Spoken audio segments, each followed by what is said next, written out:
Mie sio rangi uipendo, ila naweza kupendezesha mchoro wako, na sina sura nzuri ya kuringia, ila naweza kulinda na kutunza heshima yako.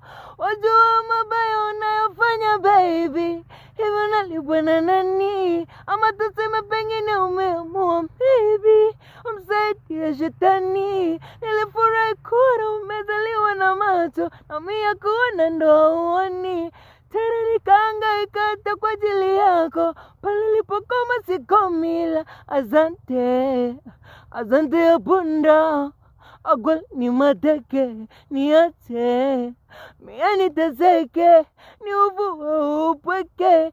Binadamu wameumbwa na madhaifu, ndo maana ukanipiga kwa ndani. Nashukuru kwa maumivu uliyonipa mimi, japo najifanya uoni, ila ni kwa muda. Pamoja na maumivu yote naopita kwenye mapenzi,